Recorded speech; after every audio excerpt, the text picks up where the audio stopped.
భారత్ అలాగే జింబాబ్వే జట్ల మధ్య జరిగిన మొదటి టీ20 మ్యాచ్‌లో భారత జట్టు అద్భుతమైన గెలుపుని సాధించింది.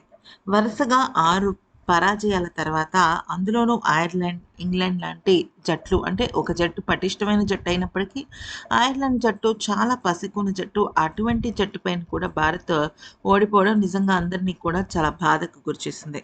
7 వికెట్ల తేడాతో భారత జట్టు ఇప్పుడు గెలిచిన తీరును శ్రేయస్ అయ్యర్ చాలా ఆనందంగా తీసుకోవటమే కాకుండా, వైభవ్ సూర్యవంశీ విషయంలో షాకింగ్ కామెంట్స్ చేశాడు.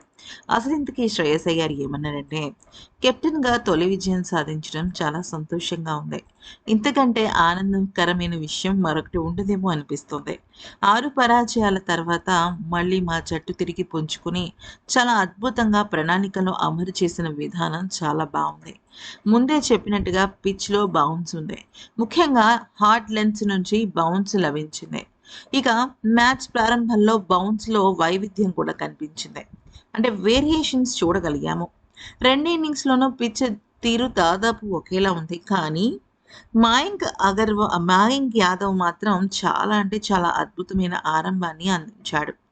అతను గనక తన లెంగ్త్‌ని నియంత్రిస్తూ ప్రత్యర్థి బ్యాటర్లకు పరుగులు తీసే అవకాశం ఇవ్వకుండా బౌలింగ్ చేయకపోయి ఉండుంటే బహుశా గేమ్ అనేది ఇంత ఈజీగా ఉండేది కాదేమో.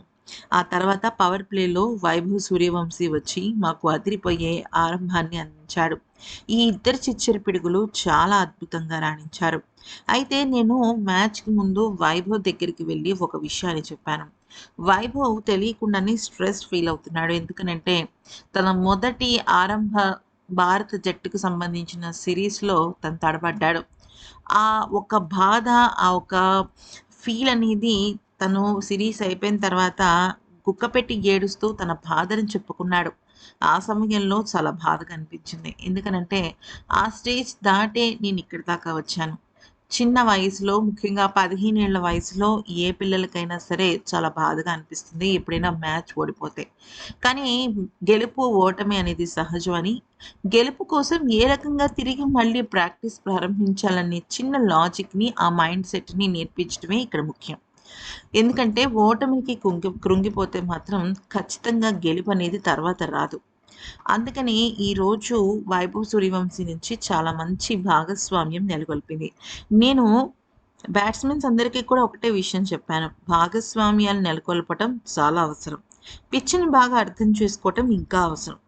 బౌలర్లందరినీ కూడా రొటేట్ చేస్తూ ఇక్కడ పరిస్థితుల్లో అర్థమయ్యేలాగా వాళ్ళు ఆడతారు అని భావించాను.